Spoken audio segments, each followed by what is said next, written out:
this thing is not letting me type nothing. I don't know what's wrong. Okay. Okay. Here we go. Let's see. Y'all.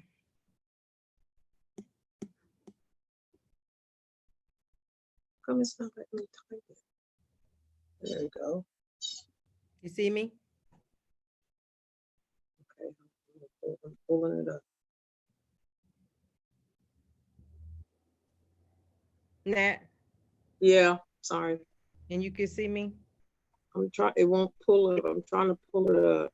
Okay, you guys give us a moment. Bear with us. I know people are coming in and watching. We will get this together if y'all bear with us. We're having technical issues. Sorry. And you can see me? So I'm getting. I'm trying. It won't. Okay. No, I can't get it on YouTube. I don't know what's going on. Now, can you hear me? Yeah, I can hear you fine. Okay, I hope this works. All right, everybody. Thank you so much for being at Phases Life Vibes. We want to welcome you here, Natalie Rowland. Natalie is a frontline healthcare worker for hospice. I'm going to let her introduce herself, but Natalie, before we even get started, I want to say that we appreciate everything that you do. We appreciate the risk that you take, and we plead the blood of Jesus over your life, over your home and your children, and we pray for safety. And we're going to get through this with God. Yes. And like I said on another interview that I had, Natalie, this didn't take God by surprise. This is not too big for him. He can take care of this. Amen. I feel like it is a message to his people, to his children. That's right. And we need to be taking heed to figure out what it is he's trying to tell us. And then whatever he's wanting us to do, we need to be obedient to that. That's right. That's right. So Natalie, go ahead and introduce yourself. Welcome, welcome, welcome. Thank you. Hi, everybody. I'm Natalie Rowland. I'm a CNA hospice worker. I don't think I could say my company's name. We don't want you to. Okay. But I've been in this field for about maybe I think it's 14 years.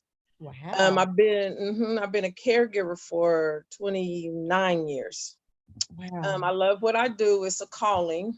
I have 2 kids, 17 and 26, Lene and Danae. Aww. What else? I don't know what this. That's fine. That's good. Okay. So I'm glad that you said it's a calling, because I believe that everybody in healthcare, I think it is it is a special gift from God. Mm-hmm. Everybody can do it. I know for myself, we shouldn't say what we can't do, but I just feel like it's special. People are special people, especially blessed by the Lord to be able to take care of people.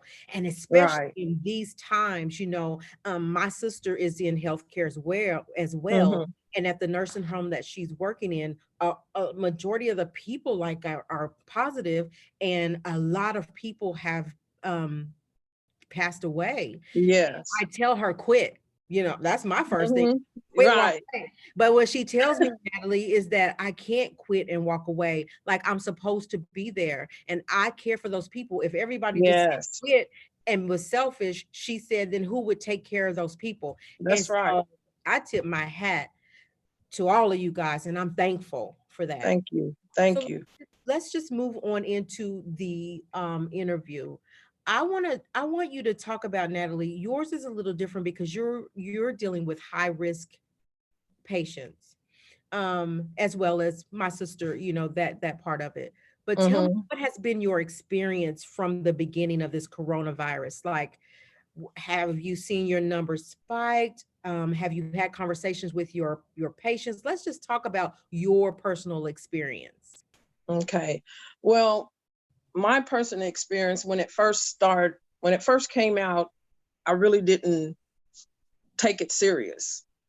But as it went by, I started hearing stuff and I started seeing stuff, and I was like, oh, okay, I better take this serious.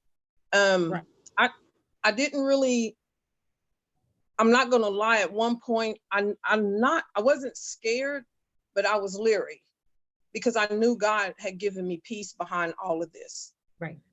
And so my experiences is, I really can't say too much, But I hear all around us that how many people are dying behind it. And it hits home because we go to place to place to place to place. And so, they told us not to just stay in one nursing home because they didn't want us to be traveling and then take it back to that nursing home. Absolutely. So it was just an eye-awakening. It's, how can I say this? It's really a blessing in a way, because God has spoken to me a lot doing this.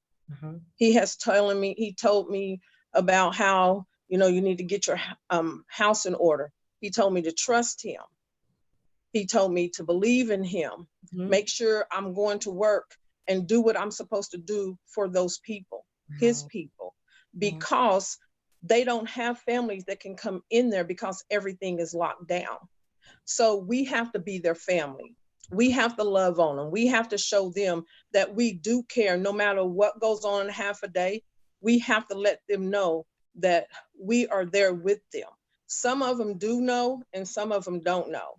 Okay. And the ones who do know, they're like, always ask questions like, what's going on? What's going on? And me personally, I don't like telling them because I don't want them to worry. I don't want them to be scared because, then sometimes they won't eat or they won't interact like they're supposed to, but they do know something's wrong. Right. They do. There is some who do this in their right mind who do know about what's going on.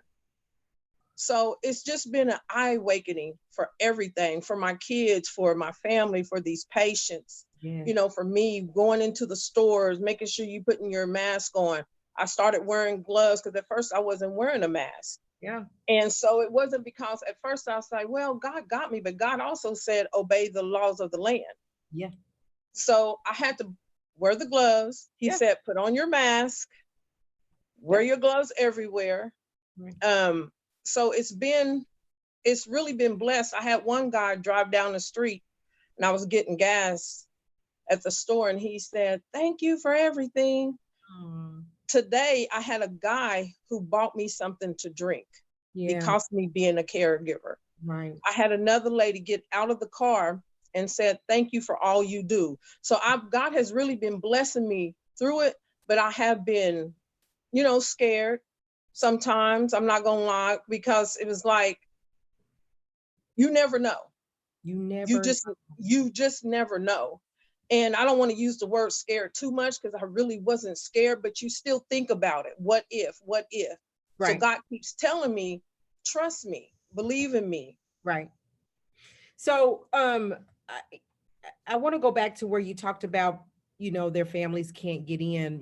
When we look at the news, we see everything around us where they're in locations that is even worse off than where your location is, your home state, right? I see nurses just like yourself, caregivers just like yourself, saying that their families can't come in and they got people in ICU and she refused to walk away. I'm going to hold their hand. So at least, yes, I'm a stranger, but I will refuse to let them die alone.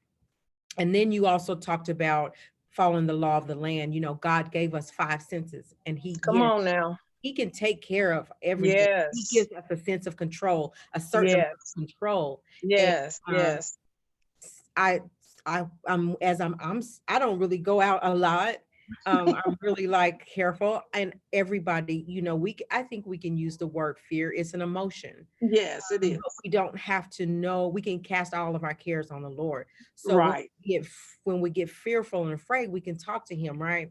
That's right. Go out and I see people not having gloves on, no mask, just as though it's just a normal situation. Yes. I feel like I want your opinion, but I feel like people just are like, it can't happen to me. Like some people, maybe they don't say that just initially, but it's as though it's happening. Yeah, it's happening around me, but it's not going to happen to me. What do you think about? What do you say to that, to people that are not wearing their mask and gloves? A lot of time, like there's a guy that's in the store and he didn't have his mask on. So he looked at me and he said, I know I don't have my mask on. I know. And I said, I said, so why don't you? I said, you a grown man. You know what you got to do. I said, put it on.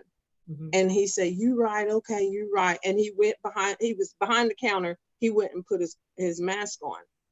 I think a lot of times people think, like you said, this ain't gonna happen to me. I've been through worse. I've been through this. I did that. Mhm. I went through all this over here, but Mhm. that's not always the case. Right. If you don't obey what God is saying, no telling what can happen to you. Right. Especially a lot of times people have too much pride. Yeah. Sometimes people don't believe.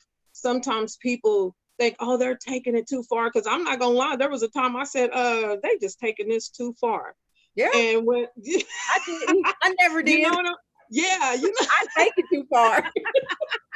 yeah. And I was I like, do, but it is people that say yes, that. Actually. But I feel like it's even if you feel like it's taking it too far for your own personal reasons or whatever. I'm not saying Natalie, I'm saying whoever. yeah. Then I feel like you should have enough respect for others Come on now. and for other lives that are, that it affects as well. And people Mhm. have lost their family members to this. And I feel like the least we could do in respect is to That's right. look out for each other in this. That's right. My husband and my kids are like, are you kidding me? We got to turn around. We have left the house. I'm like, turn back around. No, nobody had no mask on, and they ain't going nowhere. And they're all, Right. but they'll thank Right. me. They will thank me for this later, right? Yes. And Yes. so They we will. just want to pray that people are taking heed. So I know that we can't talk personally because of HIPAA laws, and I understand that. We're not here for that. What I want to Mhm. know, though, is have you experienced any deaths because of the coronavirus in any of your locations? No, I haven't. Oh, wow. That's Mhm. a blessing. Where we're at, and we are the place that I'm at, and I can't say where, Yes. but we have Bible studies on Wednesdays. Every Okay. Wednesday, we pray about it. We talk about it because it helps us to ease, you know, this stuff off our minds. But we also said we're not going to talk about it no more because it does irritate us. You know what I mean? I think about everybody. It's like when I hear people are dying, like at the hospitals Mhm. or other nursing homes that are going through just going through so many deaths, and people are catching it, employees or the patients. Uh-huh. That makes me pray more where I'm at. It makes Right. me pray more, not just for the nursing home that I'm at, but my coworkers in hospice Yes. and my family members, and I just plead the blood of Jesus over everybody, because just going outside, we can catch it. You Right. know what I mean? And Yeah. so when at first, like I said, when I was saying that it was, I wasn't taking it serious. Yes. God told me, he said, take it serious. This is serious. And I was like, okay, God, because it was I was kind of fearing him when he said, no, I was fearing him when he said it, because I'm like, ooh, okay, God, I will. And Yeah. so, like you said, I had to respect everybody else because, things happen in the world and next thing you know, it's gone. That's where my mentality was. Not that, we couldn't catch it or nothing like that, but I Right. just said, okay, it's going to be over in a minute. Yeah. But I haven't really experienced that. And I thank Yeah. God that I haven't. I do too. I think, but you know what? Another thing is though, I thank God that you're covered and that you know the Lord, because in the event of, right, then you can handle it a little bit better than someone that wasn't covered. Um, what are you hearing from your coworkers, like that are actually possibly have been involved with someone that says has tested positive for the coronavirus? Have you dealt with anybody that's positive or any of your coworkers? No, I Really? really haven't. I'm serious. I That's good. I That's have good. not heard anybody saying that, hey, I tested positive or they tested positive. If they did, I haven't heard anything, but I have not seen anything or heard anything. Like, I might hear people that I know that's not even in the caregivers. I've heard Okay. that they got it. Yeah. I've heard several people say, well, my family member have it. I hear just random stuff. Right. So I'm sorry. I don't mean no, it's just that I haven't really, I'm being honest, I really haven't heard anything. Just yay, I'm glad for that. I me mean, too, girl. I want to Yeah. know, so what do you guys do on a daily? So you go to work every day, are you traveling? Are you staying in one place? And if so, do you have to be your temperature checked every time that you deal with somebody? What precautions are you all taking as caregivers on the front line? Okay, so when we get in the door, because we have to buzz the door in, we got to sign our name, spray our shoes. They have masks and everything at the door. We take our temperature, write it down, make sure we write our name down and everything. And then like around lunchtime, we come back and we take our temperature then too. Okay. And so like we have, we wear masks all days. I wear little shoe covers too, because I'm in the showers all day and I don't want my feet to get wet. Right. But I wear shoe covers. I make sure I wear gloves. I make sure sometimes I might be working so fast or just working and not thinking and getting ready to go into an isolation room. And I'm like, oh, shoot, let me back up and put on my gown. Right. Because can you explain what an isolation room is? It's basically patients that are like, if they go to the doctor, they have to be in that room isolated for 14 days. Gotcha. And it's not that they have it or anything like that. It's just to cover them and cover us. Absolutely. So the self-quarantine. Self-quarantine, yes. Okay. And so, so only traffic that's coming in and out of there are their caregiver and that's it. Yeah. The nurses, Okay. And so whenever we talk about the mask, I've heard things, and maybe you can clear this up for us. We were told, or we heard, don't wear the cloth mask. And they say, well, yeah, you can wear that like a bandana. And they say, always use the mask, like the hospital mask, but tell us exactly about the mask. So we know what's right. Okay. There's a N95 that is the best mask they have, okay. But if you wear a cloth one, you can also put another mask underneath it. So we're talking about those blue ones? The blue ones. Okay. Yeah, or the ones that cuffs over your mouth. So it's better to have a cuffed one? Okay. Or the N95, you can just cover that. Okay. With that, but the N95 is just good, period. Right. So it's the best one. So are you saying that we shouldn't wear the cloth just by itself? Is it not protective enough if you're just going out to get groceries? Is that okay? You should wear something underneath it, because if you think about it, in fabric, there's little tiny holes in it.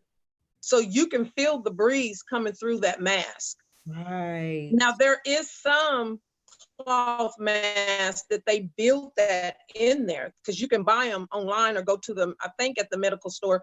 They're white and square, and then you can put it inside they have a little pocket, and you can put it inside the mask, because they sew it to where you can put it in there. Right. So it protects all the germs from coming into that cloth, because you have that protection right there. Right. What are you saying, or what are you guys being told about how long the virus lasts on an item? So, for instance, the door handles opposed to cloth or opposed to on your hand. Are you guys educated on that to say, okay, it lasts this long on a door handle, or it lasts like your gloves that you wear, it lasts this long on your gloves? And the reason I'm asking is because I saw something else on the news. I probably shouldn't be watching news so much. But I can't help it. I know. Right. But they said if their family member had gotten sick, it's made a quarantine place for that one particular family member. Right. And he stayed over there. They took care of him that way. And then he got better. He came out, he's all better, but just left everything like it was, because the virus die off. Can you help elaborate on that? Let me see. Okay, so when they're in quarantine in their homes, like say for instance, let me use me as an example. Say I was quarantined in here. Okay, so if my daughters want to come in here, they have to have gowns, they have to have gloves, and then they have to have a mask. You have to spray down everything. Like, you can have a container that's inside the room to take everything off and then walk out. Don't take it outside the door. Okay. So that way nobody can get, so the house, you can't get it, the kids can't get it, or the house can't get it. Right. You know what I mean? Because Right. it's going to be in the atmosphere. Let me put it that way, be in the atmosphere. Right. But you just spray down everything. You wash your hands as soon as you leave. If you touch something, go get you some bleach wipes, wipe the doors, because every day I wipe the house down. Yeah. I wipe the bathroom, I wipe the door Yeah. handles. I don't just use Lysol, I use bleach. Right. Yes. Did So, I answer your question? well, yeah, that answered part of my question. So my other part is, how long does it last on an item? So for instance, if it were the clothes, I know they say as soon as you come in, throw those clothes in the wash and get them washed. Mm-hmm. But how long, do you know how long it lasts on or if it's out of your rim, I understand, that's okay. But like on a door handle, like I'm going in the store and I touch that handle and I don't have any wipes with me until I get home. I know not to touch my face, but is this on my hands and just living there, or on that door handle from somebody from yesterday? Yes, it could be. It could be. I don't know. I don't know how long it lasts on the surface, but I know when they say use gloves, that's just like you have to use it, because you can, if you touch it, you can get it. And it's That's airborne. why they, Right? yes, because it's airborne. Just like they say about gloves. That's just like if I went in there and started cleaning a patient up with no gloves. What if they had something that I didn't know about? Mhm. And then next thing you know, they're saying, they have hepatitis, blah, blah, blah, blah. And I'm like, oh, shoot. Yeah. You know what I mean? Or C. Yeah. diff or anything. So I don't really know Okay. how long That's that is. I really don't, because I haven't really paid attention to that, because I try not to hear so much. I just kind of be in my own little world when it comes to that kind of stuff, because I don't want to think negative about it. That's But fair. And I feel like the news, mhm. you can get too much of it. And I've had like my family saying, you gotta walk away, because they all think I'm crazy. But they do. But I'm like, shh, when they're hearing something, I'm like, shh. They was like, but it's, Yeah, yeah. so you want to not get too much of that, but I just like to stay informed. For nothing else, is to know how to take care of my family. Right. I don't think anybody really, really knows. Yeah, because that's right. I feel like this disease, this virus came on so quick and Yes. so unknown. They really don't know what they're, how to Mm-mm. take care of it, how to cure it. No. Here's the crazy thing. The owner of the place where my sister works, he says it's so strange to me how these two people are in the same room before this happened, Mm-hmm. and it came on. And then we Mm-hmm. started testing in the same room. This person had tested positive. This person tested negative. How does that happen? Ooh, that's God.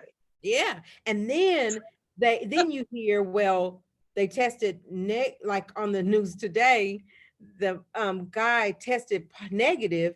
He got sick, whatever, got tested negative, got real sick after that. A few days later, went back, tested, it was positive. Mm. So it's really, I think It's for me, Nat, I need to just back up a little bit. And I would suggest that for people, because it can really take a toll on you in that aspect. yes, it will. I don't want nobody sick. No, I that's what I said. I don't want nobody, not even my worst enemy. I wouldn't want oh, nobody to get that stuff, because it is, you can't, like, if you get it, you go to the hospital, you can't see your family members, you can't do anything. And a lot of times that's another thing that God had showed me doing this, when he said, get your house in order, stop arguing with your family, stop yeah. arguing with your brother and sister, or whoever the case may be, get along. This is one reason why I feel that it's happening, because we're not, as God's people, we're not showing other people that are in the world that we are Christians. We're And, just showing them that we're just like them. and how to love And God wants us to be an example for them. So how am I going to be an example for them if I'm doing the same thing they're doing? Come on now. Yes. You know what I mean? So, and that's what I was trying to teach my daughters and them too. I said, which they know. I said, but we got to be on the front line. We got to start praying. We got to start fasting. We got to start believing and trusting in God, because God is getting tired of it. Mm-hmm. And that's why I think, and people might say, oh, she don't know what she's talking about. She's crazy. No, This I is really, you know what I mean? I really believe that God did this because he's tired. He's sick and tired. He's a jealous God. Mm-hmm. So, okay, so let me shut the movies down because y'all idolizing that too much. Let me shut the NBA down because y'all idolizing that. Let me shut the schools. Shut the casinos down, because y'all spending your money up at the casinos and won't pay your tithes. Yes. Yeah. And let me shut the makeup place down because everybody, you know, we all do that. You know what I mean? We take, even me, we idolize things so much, we forget about putting God first. That's right. So I think this is all a test. God is tired. He wants us to do better. He wants us to come to him so we can do better. So that's my thing. That's what I believe. Yeah. Yeah. I feel like, you know, people say that, well, God wouldn't cause for all this. God allows for things to happen. And when you say family, I think that, you know, we've gotten away from like the family bonding where you have dinner at the table together. That's and right. do things together and all this phone stuff and people running and going and crazy. Yes. And you know, families are, instead of bonding closer, are tearing apart. That's and I right. think like what I get out of this is that it's a time for bonding with our families. Come on now. Our families back together. What we were used to doing, you know, we were close-knit families, and somehow with all the hustle and bustle and all the things, other things going on, that we didn't have time to pray together, to read the Bible together, to bond. And I feel like that's one of the things that is, you know, should be happening. Because and again, the other things that you're saying, you know, especially in times where we really need him, right? And this is now, we really need him. We don't have nobody else to call on but him. The doctors don't even know. They got to call on him. The government don't even know. They have to call on him. This is a time of reckoning and reconciling with God and getting our lives right with him, and walking the way that we say we are, right? We need to love more. Life is too short. We need to love more. We need to respect ourselves and each other more. We need a lot of soul searching, and we don't have on our hands but time. And so that's I feel like that's part of it. It could be abundance of things, but that's what I get out of it. No, and that's true, because he's given us a chance. Right. Some people didn't make it. Yes. Some people didn't make it, but the ones that are still alive, we that are still alive, we need to change our life around. We need to do more for people. When you're at your job, take care of those patients. Even if you're not even in caregiving, do what you're supposed to do right on your job or with your family. Like you said, like I remember when Granny and them, we after we get done eating, going to church, walk down the street, have family gathering. We're all sitting around eating. We don't sit at the tables. We got our phones. We got our computers. We don't even talk. You know, so it's, you know, God don't like tradition, but he didn't say that you can't keep it tight the way it used to be. You can't keep it right the way it used to be. He didn't say that we couldn't do that. Right. So I think there's an abundance of things that we need to look at, sit back and do some soul searching within ourselves. First, get ourselves right. We can't change people. Come on now. I'm working on me. I am working on me too. And I want to get closer to him, and I want to understand his word. Most of all, hear from him. And so he can reveal to me what it is I need to be doing. Times, you know, so there's not a lot I can do because I'm not a medical person, but I can dang sure pray for our workers, the people that are involved, the people that have their lives.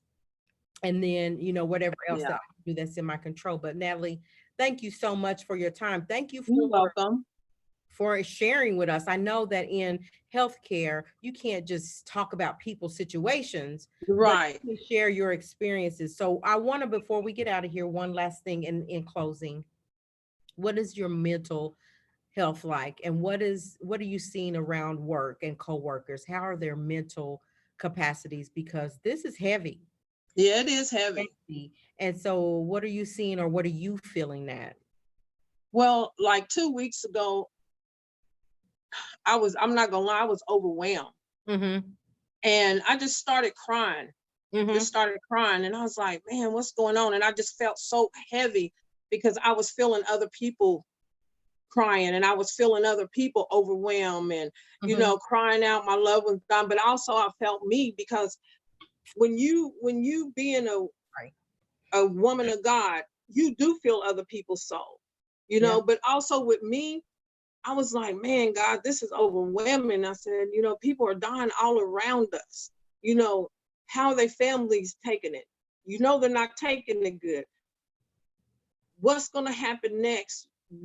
Why is this happening? I had a lot of questions, but he was showing me before I can even answer the questions. Right. So I have been overwhelmed. I have been mentally, it has bothered me, because I hate to see people dying, and I hate to see people hurt. I hate to see people in pain or suffering. I don't care who you are. I am a people person, and I've gotten in trouble a lot of times, being a people person, but I Right. can't help it because I love people. And Right. I want to see them succeed in everything in life. You know what I mean? I want to see them delivered. I wanted to see them healing. But when Yeah. you hear all the people dying, and, you know, seeing everybody overwhelmed, because we're all in this together, it Yes, is hard. it is. I have not even hardly sleep. The past 3 or 4 days, like last week, 3 days, Mm-hmm. been up all night because it's just been overwhelmed. Was up all last night, did not go to sleep, couldn't go to sleep, up because all of this is going on. But I had to ask God, God, I need peace. Uh-huh. I just need your peace. Yeah. So And also, go ahead. I want to say this, because I want to give a shout out to the CNAs. Yes. The CNAs, we we're right in the mix of everything. Mm-hmm. We don't hear a lot on the news about, they're talking about, the CNAs, how they're doing. They're right there because we all are there. Right. But the CNAs are right in the mix of it. So I want everybody to pray for the CNAs. And when you see CNAs, even if you see their badges, tell them thank you. Buy them a drink or buy them whatever, because we get it the most, because those patients rely on us. They tell us more.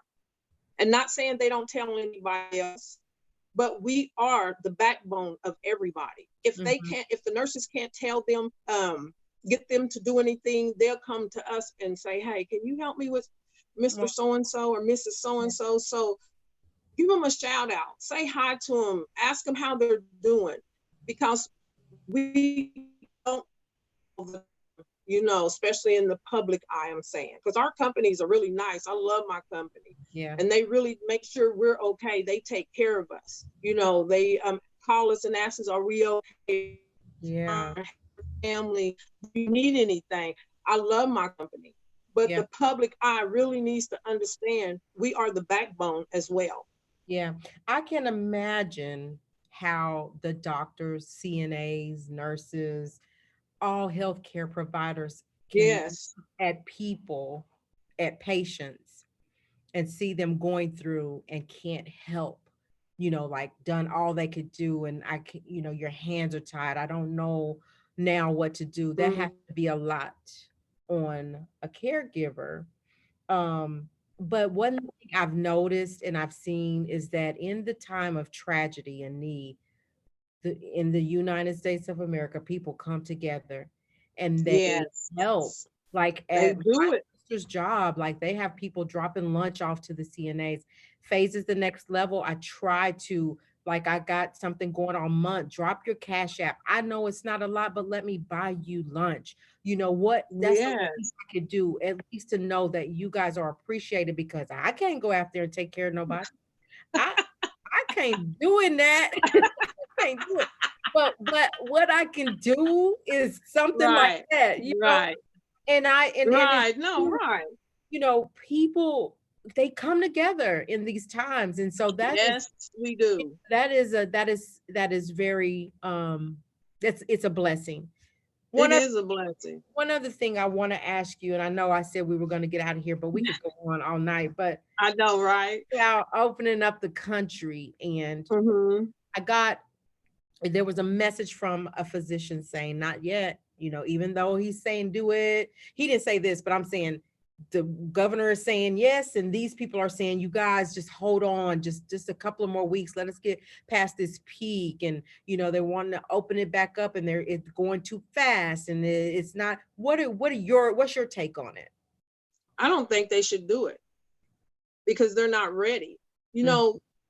These doctors, they really are trying hard to make sure we stay safe. Mm-hmm. They need to listen to them because, I've seen on TV where they show doctors crying and the nurses crying, or, because they're overwhelmed and they don't understand what is going on, and I feel sorry for them because they are doctors. We need our doctors. Yeah. They need to listen to them because they're telling the truth. Even in my heart, I don't feel they should do that right now. Mm-hmm. I don't feel that they should do that. And I prayed about it and asked God, I said, God, if they're not supposed to open the stores and stuff back up, stop them in the name of Jesus, because I don't feel, I can feel it leaving because God showed me it was leaving. Yeah. And I'm not just saying that, just keep saying God, but it's true. He talks to me. So that's right. He showed me that. But also he's like, I'm like to myself, I haven't heard him say not yet, but I feel it. It hasn't been in my spirit yet, but I feel it. Mm-hmm. Personally. I feel it like, no, don't do it. Right. I feel like they're going to make their decision regardless, but I have to make a decision for you and your family. Right. Yes. And I thank God I work for a wonderful company who says your family's first. So whatever. That's right. And it's going to be that regardless. Like, I don't feel, I hear them saying, okay, it's flattening and it's a down, now it's going downward spiral. But then I hear, when I wake up in the morning, last night, 8 people died here, 10, it's still, but maybe that number is down, maybe that number is down, but is it at the point where we can say, breathe now and move forward? I don't know. I don't feel that yet. Yeah. That's just me speaking. I just don't feel that yet. Not yet. It's like God is not done yet. Yeah. He's not done yet. Okay. Does that make sense? Get that. He's not done yet. So don't do something that you're going to regret. Wow. Then I feel like this also. I feel like they have to do their jobs, and it's very hard to say when or not to do it. Right. Right. Come to the back. I'm on live. Come to the back. Oh, I'm sorry, y'all. That's okay. There's nobody to call to let him in. So sorry. But it's okay. Yeah, but I just feel like they have a job to do, and eventually has to. But I don't know. It's a hard position to be in, to make that decision for a whole state and say, okay, it's time to do it, right? Right. And I'm hoping that they do, and I pray that for the leaders, that they're consulting God and that they're going with what they really feel is really right for their state. And you can't control stuff, right? No. Like, even if we felt a wholeheartedly 20, 30, 50% that it was right. Right. Then something could happen no matter what, right? So eventually you got to get there. But I think you just have to use your common sense, or what you feel about your family, and that's right. And you do that, right? Right. I think that's because when they open things up, I'm still going to wear my mask.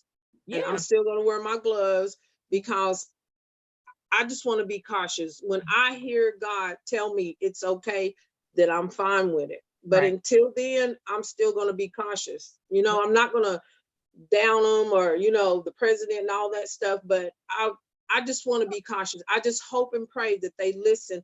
I could be wrong, but I just feel that in my own self. I just feel it's not time, and I could be wrong. Yeah. And I think that's the thing right now. Like, we all we all feel different ways, right? Right. So I think at it ultimately it stems to, again, the Right. individual making that decision for what they feel is best for them. Right. Um, because I don't know when you can make that, You it's hard. can't. It's hard Yeah, for it's leaders. hard. It's hard for leaders. You Right. say the president, okay, yeah, he has a job to do and he needs to Yes. do whatever he's doing. And then you have, like the governors that needs to do what they're doing. And I Right. hear the pain in that New York governor's Oh, yes. every I time do too. I hear him. I hear his pain. I feel his pain. You could see it on him. You can see it all. It's mentally, Yeah, because he's scared. I would be too.